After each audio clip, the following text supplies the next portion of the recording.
अस्सलाम वालेकुम students. Previous part में हमने पहले 20 क्वेश्चन सॉल्व एमसीक्यू सॉल्व किए थे चैप्टर नंबर 7 के। हम 20 एमसीक्यू से ऑनवर्ड एमसीक्यूज जो हैं वो सॉल्व करते हैं। जो 21th एमसीक्यूज है इसमें आपको कहा गया है कि कौन से ट्रिपल्स हैं जो कि direction angles of a single vector हैं। यानी कि आपको पता है डायरेक्शन कोसाइंस 3 होते हैं, कोस स्क्वायर अल्फा होता है, कोस स्क्वायर बीटा होता है और कोस स्क्वायर गैमा होता है। 3 डायरेक्शन कोसाइंस होते हैं आपके पास। अब इसमें आपने क्या करना है, इसका रिजल्ट जो टोटल सम है आपको पता है वो 1 के इक्वल होता है। हम ये एमसीक्यूज ऊपर भी देख चुके हैं। ये हमारा जो एमसीक्यू था 16th एमसीक्यूज था। अब आपने अल्फा की जगह 45 पुट करना है, बीटा की जगह भी 45 पुट करना है, गैमा की जगह 90 पुट करना है। ये वाला इसका करेक्ट आंसर है। अब मुझे कैसे पता चला? आपके पास कैलकुलेटर होगा, आप तीनों एंगल्स को बारी बारी पुट करके देखो ना, चारों पॉइंट्स को। पहला पॉइंट यूज करें, अल्फा की जगह 90, बीटा की जगह 90 और गैमा की जगह 45। देखें आंसर 1 के इक्वल आता है। अगर नहीं आता तो ये करेक्ट ऑप्शन नहीं होगा। फिर इसी तरह इसके लिए चेक करें, फिर इसी तरह इसके लिए चेक करें और इसी तरह इसके लिए चेक करें। तो सी ऑप्शन आपका करेक्ट वन है, ठीक है इसका आंसर। इसके बाद उसने कहा जी कि वी वेक्टर है एक, उसका आपने प्रोजेक्शन फाइंड करना है अलोंग के यूनिट वेक्टर। के आपका यूनिट वेक्टर होता है। आपको पता है आपने सिंपली वी और के का डॉट प्रोडक्ट लेना है और नीचे के यूनिट वेक्टर के साथ आपने डिवाइड कर देना है। इस तरह के एमसीक्यूज हम पिछले पार्ट में, वीडियो के पिछले पार्ट में, पार्ट वन में सॉल्व कर चुके हैं। ये उसी के रिलेटेड है। तो आपको पता है कि यूनिट वेक्टर का मैग्नीट्यूड 1 होता है। आपने सिंपली ऊपर यू और वी और आई के को मल्टीप्लाई करना है, वी डॉट के करना है, यहाँ पे डॉट के लिखना है। तो आपको यहाँ पे सिर्फ के यूनिट वेक्टर्स को मल्टीप्लाई करने की जरूरत है। सी के है और इसका यहाँ पे 1 के है, यानी सी को 1 से मल्टीप्लाई करें तो सी आ जाएगा। तो आंसर आपके पास आ जाएगा सी। ऑप्शन भी सी बनता है। इससे नेक्स्ट है 23rd एमसीक्यूज। इसमें आपको एक दो वेक्टर्स दिए हैं, उसने यही कहा है कि ये दोनों परपेंडिकुलर हैं, देन x इक्वल टू -4। ये एमसीक्यूज हम प्रीवियस भी सॉल्व कर चुके हैं। ये प्रीवियस पार्ट में, जो प्रीवियस वीडियो में मैंने सॉल्व करवाया था आपको, 11वां एमसीक्यूज था। तो ऑल अराउंड अबाउट ये एमसीक्यूज सिमिलर ही हैं। मैंने डिस्क्रिप्शन में लिंक दी है इस वीडियो में, तो आप वहां से एमसीक्यूज की फाइल जी ये जो है ओपन कर सकते हैं। गूगल ड्राइव का लिंक होगा। अगर आपके पास जो अप टू डेट है या A+ है या हमदर्द का जो भी है पास पेपर है, किसी भी बोर्ड से आपका ताल्लुक है अगर, तो आप किसी भी बोर्ड की एग्जाम देने हैं तो आपके लिए बेनिफिशियल होगा। आप उसको सोल्व करके देखें, ये वीडियोस देखें, जो भी एमसीक्यूज, अगर आपको किसी भी एमसीक्यूज में कोई भी क्वेरी आती है, आपके पास पास पेपर होगा तो आप कमेंट सेक्शन में बता सकते हैं अगर मैंने यहाँ पे वीडियो में वो सोल्व ना करवाया होगा एमसीक्यूज तो। इसके बाद आपके पास क्या है जी, direction cosines of X axis are. ये एमसीक्यूज अगर देख लें हम, अगर हम, तो यहाँ पे क्या पूछा है, 25वां और 26वां एमसीक्यूज अहम है। उसने कहा जी कि ये दो वेक्टर्स के दरमियान एंगल कितना बनता है।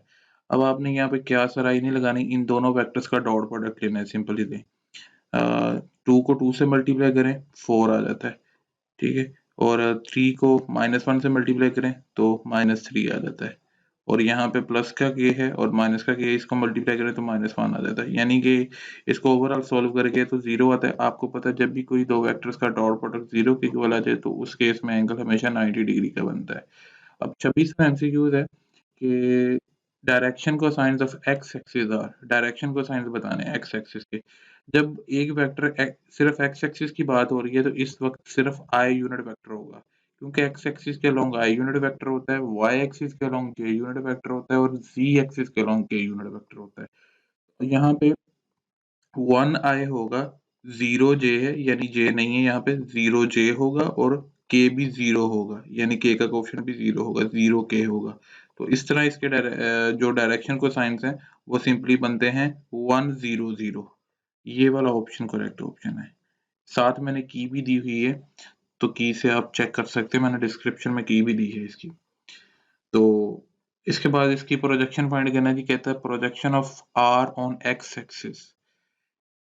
आर वेक्टर का, आर पोजीशन वेक्टर है, उसका एक्स एक्सिस के अराउंड जो है वो आप प्रोजेक्शन कहता फाइंड करके दें।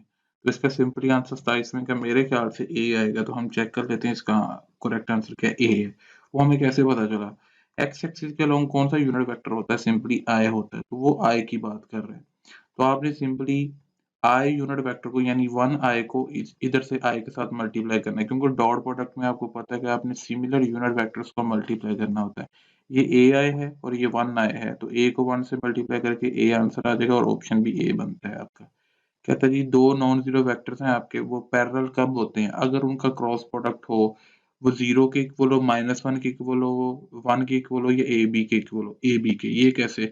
आपको पता है क्रॉस प्रोडक्ट में फ़ॉर्मूला क्या होता है? Cross product is basically equal to cross product को खत्म करके साइन फंक्शन आता है। तो पैरेलल के केस में आपका जो क्रॉस प्रोडक्ट होता है, वो 0 के इक्वल आता है। सॉरी माय मिस्टेक, मैं इसको शायद गलत बता गया हूँ, क्योंकि पैरेलल के केस में 0 डिग्री का एंगल बनता है, आपको पता है, 0 डिग्री का। तो आपको पता है cos को खत्म कर क्रॉस के साइन को खत्म करके ना क्रॉस प्रोडक्ट में साइन फंक्शन आता है, तो cos साइन 0 रहेंगे ना, साइन थीटा आता है ना, तो थीटा की जगह 0 पुट करेंगे। ये सिंपली लिखा हुआ है साइन 0। आप इसको सारा सॉल्व करने के बजाय इस हिंट से ही याद रखें कि क्रॉस को खत्म करके साइन फंक्शन आता होता है साइन थीटा। तो इस केस में पैरेलल के केस में 0 डिग्री का एंगल बनता है, तो साइन 0 क्या होता है? 0।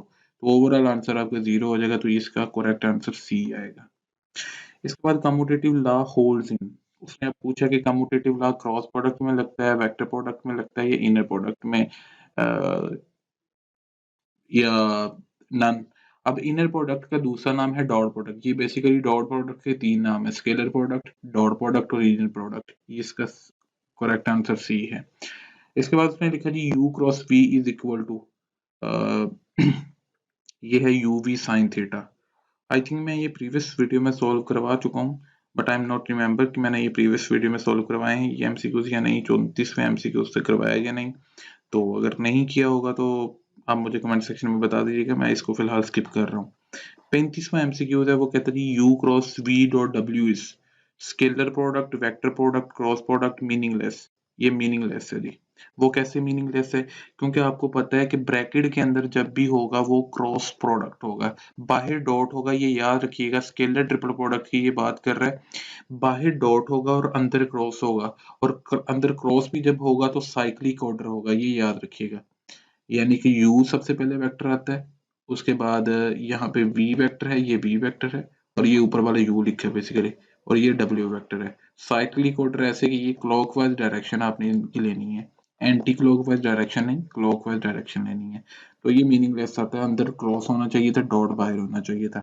आगे वॉल्यूम ऑफ पैरेलल पाइप्ड का पूछा है, ये 7.5 एक्सरसाइज का फर्स्ट क्वेश्चन है, वहां पे यूज होता है। Volume of parallel piped is basically simply a scalar triple product. Scalar triple product से मुराद ये है कि 3 वेक्टर को स्केलर मल्टीप्लिकेशन का स्केलर ट्रिपल प्रोडक्ट जो होता है, 3 वेक्टर्स होते हैं उसमें, तो वो आपका वॉल्यूम ऑफ पैरेलल पाइप्ड के इक्वल है। तो इसमें ए ऑप्शन करेक्ट बनता है, बाकी कोई नहीं। अब ये 2i क्रॉस 2j डॉट के, ये 7.5 एक्सरसाइज का आपका 5वां क्वेश्चन आपको दिया गया है, उसका ए पार्ट है ये। अब हमने इसको डिटर्मिनेंट मेथड से शॉर्ट क्वेश्चन के लिए तो सॉल्व किया है, मगर यहाँ पे हम इसको डिटर्मिनेंट मेथड से सॉल्व नहीं करेंगे, हम इसको सिंपली सॉल्व करेंगे। वो कैसे? आप ये देखेंगे कि 2i क्रॉस 2j, ये देखें कि जी मान लें आपके पास यहाँ पे i है, ये साइक्लिक ऑर्डर मैं दोबारा बनाता हूँ, i क्रॉस j है, तो आपके पास ये क्रॉस प्रोडक्ट है, ये i यूनिट वेक्टर है यहाँ पे, ये j यूनिट वेक्टर है यहाँ पे, ये k यूनिट वेक्टर है यहाँ पे। तो आपने साइक्लिक ऑर्डर लेना है वेक्टर्स का, तो ये साइक्लिक ऑर्डर हो गया आपके पास। आपने i क्रॉस j करना है, i क्रॉस j करके यानी कि 2i क्रॉस 2j करके आपके पास आंसर आएगा 4k आएगा।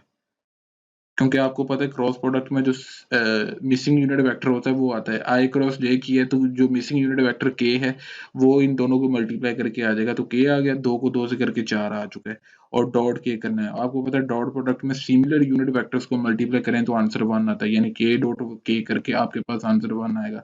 तो ओवरऑल इसका जो आंसर होगा वो 4 आएगा, तो सी ऑप्शन करेक्ट है। इसके बाद ये है जी स्केलर ट्रिपल प्रोडक्ट है। जब भी ये स्क्वायर ब्रैकेट्स यूज होंगी तो इसका मतलब होगा स्केलर ट्रिपल प्रोडक्ट। ये कैसे लिखा जाएगा? के dot I cross J, bracket में के अंदर क्रॉस प्रोडक्ट आई का और ये जे का, ये लें जी। तो इसका आंसर ओवरऑल 1 आएगा। वो कैसे? ये देखें, ये के तो वैसे ही है, पहले हम क्रॉस को सोल्व करेंगे, जो ब्रैकेट है उसको सोल्व करेंगे। आई क्रॉस जे किया, इसके अकॉर्डिंग फिर साइक्लिक ऑर्डर के अकॉर्डिंग वो के इक्वल आ रहा है, तो यहाँ पे के यूज कर दिया। के डॉट के आपको पता है वो किसके इक्वल होता है जी, 1 के इक्वल होता है, तो यहाँ पे 1 इसका करेक्ट आंसर आ जाएगा। इसके बाद जो 39वां एमसीक्यूज है वो भी इसी तरह है। आप पहले इस ब्रैकेट को सोल्व करें। अब आप देखें कि इसके अकॉर्डिंग ये के क्रॉस साइक्लिक ऑर्डर में आ रहा है, तो इसका आंसर क्या आएगा, जे आएगा आपके पास। जे आ जाएगा, ठीक है। और एक बाहर वाला जे है और एक अंदर, ये क्रॉस प्रोडक्ट को सोल्व करके, ब्रैकेट को सोल्व करके जे आ जाएगा। J dot J would be equal to 1, तो आपका बी ऑप्शन करेक्ट आंसर होगा। इसके बाद जे क्रॉस के है, उसने पूछा जी ये भी ऐसे ही, जे क्रॉस के किसके इक्वल आता है जी, आई के साइक्लिक ऑर्डर के अकॉर्डिंग जे और के को मल्टीप्लाई करें तो आपके पास आई आएगा। तो एक बाहर आई मौजूद है, डॉट एक ब्रैकेट को सोल्व करके आपके पास आई आ रहा है, तो आई डॉट आई करेंगे, आपके पास आंसर कितना आएगा, 1 आएगा। ये बी ऑप्शन हो गया आपके पास। यहाँ पे आपने वर्क डन कैलकुलेट करना है, 41th एमसीक्यूज है। आपने सिंपली एफ और डी को मल्टीप्लाई करना होता है, तो ये आपके पास ये एमसीक्यूज बनता है, डी ऑप्शन करेक्ट बनता है। ये भी उसी तरह, ये ऊपर मैं सोल्व करवा चुका हूँ, 2i क्रॉस 2j डॉट के, इसका आंसर भी आपके पास अभी, सॉरी, 2i क्रॉस 1j, तो ये 2 आंसर आएगा आपके पास। इसको भी इसी तरह 40 जो है, आई थिंक 37th एमसीक्यू है, उसके अकॉर्डिंग इसको सोल्व करिएगा, तो 42 एमसीक्यू जो है वो उसका आंसर आ जाएगा आपके पास। आगे ये नेक्स्ट एमसीक्यू है, उसमें आपने ब्रैकेट सोल्व करनी है पहले, ठीक है। 2k क्रॉस आई है, तो आपने सिंपली टू, ये है, इसको कहते हैं वेक्टर ट्रिपल प्रोडक्ट, जिसके ब्रैकेट के अंदर भी क्रॉस है और बाहर भी क्रॉस यूज हुआ, उसको कहते हैं वेक्टर ट्रिपल प्रोडक्ट। टू के क्रॉस आई किया, आई क्रॉस के, 2k क्रॉस आई किया, के क्रॉस आई करके आपके पास क्या आएगा, जे आएगा। ओके। उसके बाद जी जो आपके पास है, 2 को 1 के साथ मल्टीप्लाई करके 2 आएगा, तो यानी कि ये ओवरऑल बन जाएगा 2j बन जाएगा। इसके बाद है आपके पास 2i है। अब ये देखें, 2 को 2 से किया तो 4 आ गया आपके पास, और आई क्रॉस जे किया, ये आई लिखा है और ये जे लिखा है, आई क्रॉस जे लिखा है आपने, आई जो क्रॉस जे किया तो के आ चुका है आपके पास, तो यहाँ पे 4 के साथ के आ गया। अब आपका जो ए ऑप्शन होगा वो करेक्ट ऑप्शन होगा। अब आगे फिर वर्क डन का फार्मूला उसने पूछा, कहता जी D is the displacement, F is the applied force, then the work done is F dot D, simply B option इसका करेक्ट वन होगा। अब इसका उसने पूछा जी I dot J cross K is equal to, वैसे तो ये मीनिंगलेस होता है, इसका आंसर आएगा 0। कैसे, अंदर जो डॉट प्रोडक्ट है वो डिफरेंट यूनिट वेक्टर्स का है, आपको पता है डॉट प्रोडक्ट जो होता है वो डिफरेंट यूनिट वेक्टर्स का 0 होता है, सिमिलर यूनिट वेक्टर्स का 1 के इक्वल होता है, तो अंदर 0 आ गया, तो 0 को के से करोगे तो ओवरऑल आंसर 0 ही बनेगा आपके पास।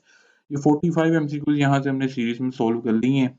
तो नेक्स्ट 2018 से जो है एमसीक्यूज वो शुरू हो जाते हैं। बाकी एमसीक्यूज देखने, अगर कोई आपको डिस्टर्बिंग लग रहा है तो मूवमेंट ऑफ फोर्स का फार्मूला पूछ रख सकता है, वो आर क्रॉस एफ पूछ सकता है। बाकी आप सॉल्व करने की ट्राई कीजिएगा। अगर किसी भी एमसीक्यूज में कोई भी कंफ्यूजन होती है, तो ये एक ही तरह के एमसीक्यूज है, 37 में एमसीक्यूज से शुरू हुए हैं सारे।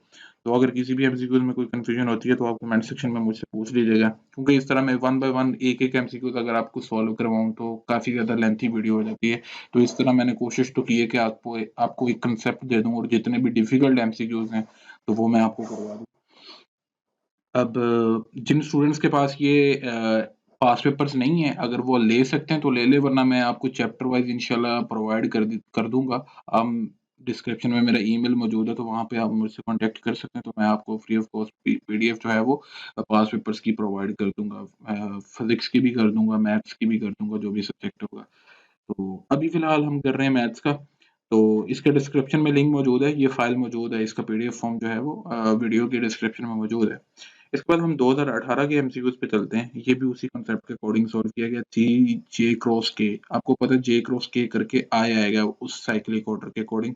ये जो ऊपर साइक्लिक ऑर्डर मैं आपको करवा रहा हूँ, ये वाला जे क्रॉस के किया तो आपके पास आया है यहाँ पे। अब यहाँ पे आया आ चुका है, 3j को 1k से मल्टीप्लाई करें तो ये यहाँ पे 3 आ जाएगा, और 2 आए है साथ आपके, ठीक है।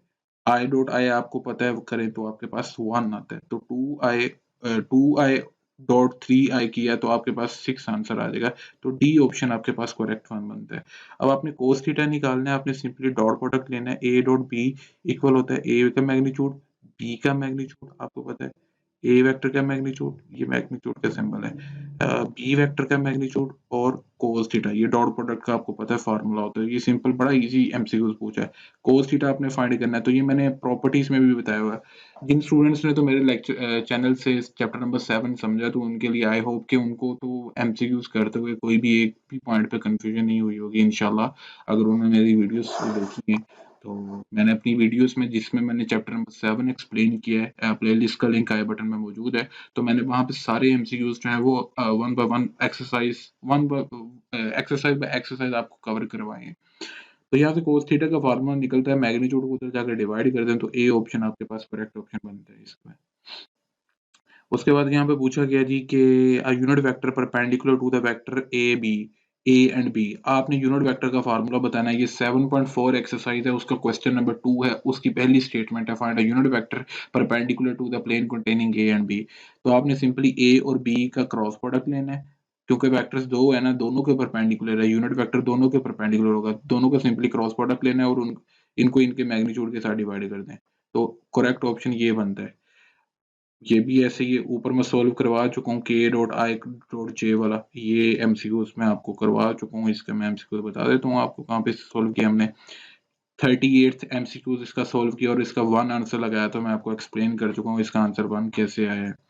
तो यहाँ पे हम लगाएंगे 1, और यहाँ पे एंगल पूछा गया जी, एंगल कितना है ये भी एमसीक्यूज में आपको पहले बता चुका हूँ। आपने सिंपली आई को आई से मल्टीप्लाई करना है, जे के कोएफिशिएंट को जे के साथ करना है, के के कोएफिशिएंट को के साथ करना है। तो 2 को 2 से करके 4 आ चुका है, प्लस 3 है, माइनस का 1 है तो करके माइनस 3 आ चुका है, और प्लस के है, माइनस का के है, तो इसको मल्टीप्लाई करके माइनस 1 आ चुका है। सोल्व किया तो 0 आंसर आता है।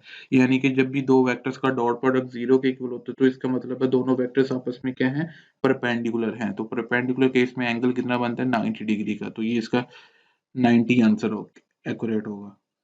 तो ये इस तरह के एमसीक्यूज हैं। अब ये जी एक्सिस के डायरेक्शन को साइंस पूछ लेंगे, तो जी एक्सिस के अलोंग ये 3 डायमेंशनल फिगर आपके सामने मैं बना देता हूँ स्पेस। ये एक्स होता है, ये वाई होता है, ये जी होता है। एक्स के अलोंग होता है आई, और वाई के अलोंग होता है जे यूनिट वेक्टर, और जी के अलोंग होता है के। यहाँ पे इस जगह पे के होता है।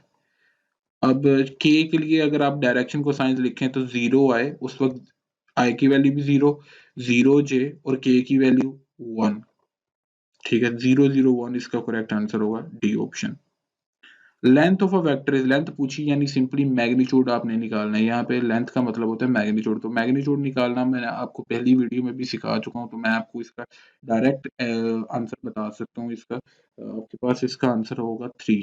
आप इसको सोल्व करके देख रहे हैं, आपको पता है अंडर रूट में आपने एक्स कॉम्पोनेंट का स्केल लेना है, वाई कॉम्पोनेंट जो -1 है उसका स्केल लेना है, फिर प्लस जो जी कॉम्पोनेंट है -2 उसका स्केल लेना है, उसको सोल्व करना, तो 3 आपके पास आंसर आ जाएगा। इसी तरह उसने डायरेक्शन कोसाइन y के पूछे हैं, तो y के लिए डायरेक्शन कोसाइन ये वाले होंगे, क्योंकि y किस के अलोंग यूनिट वेक्टर कौन सा होता है, j दरमियान में आता होता है। तो यहाँ पे 1 j होगा, 0 का k होगा, 0 k होगा यहाँ पे, और 0 का ही i होगा। तो ये 0 1 0 ये डायरेक्शन कोसाइन बनते हैं इसके। ये एमसीक्यू फिर दोबारा रिपीट हो चुका कि जब भी दो वेक्टर्स पैरेलल होते हैं, तो इसका मतलब उनका क्रॉस प्रोडक्ट किसके इक्वल होता है, 0 के इक्वल होता है।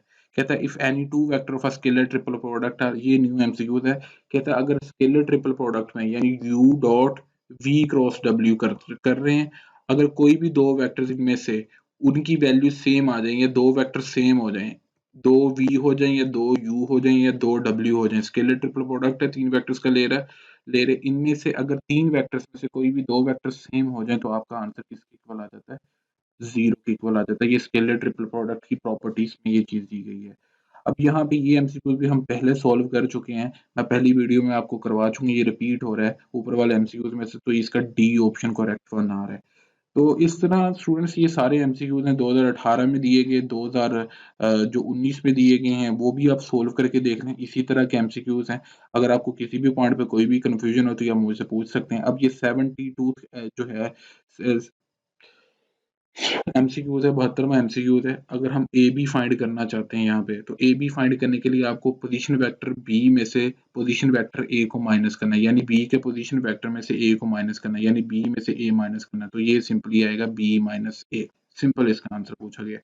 अब इसका एंगल निकालना है, ये एमसीक्यू आई थिंक पहले भी आ चुका है इस तरह का। 4i को माइनस आई से मल्टीप्लाई करें तो ये -4 हो जाएगा। कोएफिशिएंट्स को मल्टीप्लाई करना है ना, तो 2j है यहाँ पे, प्लस का 1j है, तो 2j को प्लस के j के साथ मल्टीप्लाई करें तो प्लस का 2 आ जाएगा। और ये यहाँ पे माइनस का k है और ये माइनस का 2k है। इन दोनों को मल्टीप्लाई करें, माइनस इंटू माइनस प्लस, और इनको मल्टीप्लाई करके 2 आ जाएगा। तो इस तरह ओवरऑल आंसर 0 बन जाता है, यानी दोनों वेक्टर्स का जो डॉट प्रोडक्ट है वो 0 के इक्वल आया है। इसका मतलब दोनों वेक्टर्स क्या हैं, परपेंडिकुलर हैं। इस केस में जो एंगल बन रहा है वो 90 डिग्री का बन रहा है आपके पास। तो इस तरह ये सारे सॉल्व किए। वाई एक्सिस के फिर डायरेक्शन को साइन पूछ लेंगे, तो ये आपके पास सी ऑप्शन करेक्ट ऑप्शन होगा इसका। तो कहता है position vector of any point in X Y plane. X Y plane में सिर्फ आई और जे यूनिट वेक्टर होंगे, क्योंकि एक्स वाई प्लेन है, इसमें जी एक्सिस के जिक्र नहीं हुआ, तो इसका सिंपली आएगा X I plus Y J. ठीक है जी। Scalar triple product of vectors calculate the volume of. Scalar triple product किसका वॉल्यूम कैलकुलेट करता है, पैरेलल पाइप्ड का। अब आप कहोगे कि टेट्राहेड्रॉन का भी करता है। टेट्राहेड्रॉन के लिए 1/6 बाहर होता है, अंदर स्केलर ट्रिपल प्रोडक्ट होता है यहाँ पे, और बाहर 1/6 होता है। अगर 1/6 ना हो तो सिंपली वो स्केलर ट्रिपल प्रोडक्ट होता है, और वो वॉल्यूम ऑफ पैरेलल पाइप्ड का फार्मूला होता है। ये हम ऊपर भी देख चुके हैं। इसके बाद ये 2021 के एमसीक्यूज आ जाते हैं और 2022 के आ जाते हैं। 2022 के मैं दिखा देता हूँ, अगर कोई भी एमसीक्यू मुश्किल है यहाँ पे तो देख लेते हैं। आपने सिंपली एफ डॉट डी करना है, यहाँ पे वर्क डन आ जाएगा आपका, कितने यूनिट्स निकलता है। 4i को माइनस आई से मल्टीप्लाई करना है तो ये -4 आ जाएगा। इसके बाद प्लस का 3j है, ये प्लस का 3j है, इन दोनों को मल्टीप्लाई किया तो ये प्लस का 9 बन जाएगा आपके पास। और इसके बाद प्लस का 5 है और प्लस का 8 है, तो इनको मल्टीप्लाई किया तो 8 5 बार 40 बन जाएगा। 40 और 9 49, 49 में से 4 निकालें तो 45। ये जो बी ऑप्शन है आपका सही आंसर आएगा इसका।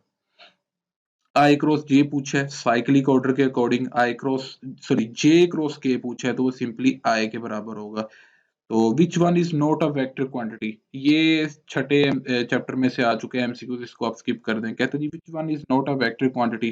तो भाई आपके पास जो बेसिकली वेट होता है वो आपकी कोई वेक्टर क्वांटिटी नहीं होती। वेट सिंपली होता है mg के इक्वल, तो कोई भी वेक्टर क्वांटिटी नहीं होती, क्योंकि वेक्टर क्वांटिटी को डिस्क्राइब करने के लिए डायरेक्शन की जरूरत होती है। तो मैग्नेटिक फील्ड की भी डायरेक्शन होती है, ठीक है, तो फिजिक्स में आपने पढ़ा है। तो फोर्स भी और वर्क भी। और यहाँ पे आई एम सॉरी, मेरे ख्याल में हम मिस्टेक कर रहे हैं। 87 एमसीक्यूज का जो करेक्ट आंसर होगा वो वर्क होगा। यहाँ पे हम देख लेते हैं 87 एमसीक्यूज का। Okay okay okay okay, B ही है, सही है। हम सही कॉन्सेप्ट के साथ जा रहे थे, क्योंकि वेट का फार्मूला होता है weight is equal W is equal to M G. तो वो कोई भी डायरेक्शन नहीं होती, मीनिंगलेस है, तो ये कोई वेक्टर क्वांटिटी नहीं है। बाकी सारी वेक्टर क्वांटिटीज हैं। वर्क वर्क भी एक वेक्टर क्वांटिटी है। तो इसके बाद scalar triple product of coplanar vector is always 0। Coplanar vectors तब होते हैं जब आपके पास तीन वेक्टर्स दिए गए हैं, लेट्स सपोज u v और w। अगर इन तीन वेक्टर्स का स्केलर ट्रिपल प्रोडक्ट 0 के इक्वल आ जाता है, तो इसका मतलब तीनों वेक्टर्स क्या हैं, कोप्लेनर। तो उसने यही पूछा कि तीन कोप्लेनर वेक्टर्स के लिए स्केलर ट्रिपल प्रोडक्ट क्या होता है, 0 के इक्वल होता है। तो इसमें उसने डायरेक्शन को साइंस पूछे हैं, ये थोड़ा सोल्व करने वाला है कि आपने इसका सिंपली मैग्नीट्यूड लेना है। तो मैग्नीट्यूड यहाँ पे बनेगा 3 का स्क्वायर, ये 7.2 का क्वेश्चन है बेसिकली, और -1 का स्क्वायर, यहाँ पे -1 का स्क्वायर आ जाएगा, और उसके बाद आगे +2 का स्क्वायर अंडर रूट में ही। तो ओवरऑल सोल्व करके ये आंसर आ जाता है 9 + 1 + 4, ये 14 बन जाता है, अंडर रूट 14। आपने क्या करना है, x कंपोनेंट को अंडर रूट 14 से डिवाइड करना है, फिर y कंपोनेंट यानी -1 को अंडर रूट 14 से डिवाइड करना है, फिर प्लस के 2 यानी z कंपोनेंट को आपने अंडर रूट 14 से डिवाइड करना है। तो एक्यूरेट जो आंसर है आपका वो बी वाला आता है। यहाँ पे नेगेटिव का साइन है तो वो मिसिंग है। अब पीडीएफ फाइल बनाते हुए यहाँ पे ना साइन नजर नहीं आ रहा। तो ये लें जी, हमने ये सारे 7th चैप्टर के एमसीक्यूज कवर कर लिए हैं। तो ये प्रोजेक्शन का फार्मूला पूछा उसने, आपने सिर्फ देखना है कि किसके अलोंग प्रोजेक्शन फाइंड करना है। वी के अलोंग, तो वी के यूनिट वेक्टर के साथ डिवाइड किया होगा। ऊपर डॉट प्रोडक्ट होगा सिंपली और नीचे भी यूनिट वेक्टर के मैग्नीट्यूड के साथ डिवाइड किया होगा सिंपली। तो ये सारे एमसीक्यूज़ हमने ऑलमोस्ट कर लिए हैं। अगर कोई भी एमसीक्यूज़ आपसे सॉल्व नहीं होता तो आप कमेंट सेक्शन में पूछ सकते हैं। ओके जी। अगर आपको वीडियो अच्छी लगी है तो काइंडली इसको लाइक और शेयर लाज़मी कीजिएगा और जो नए व्यूअर्स हैं वो मेरे चैनल को लाज़मी सब्सक्राइब करें। Thank you so much.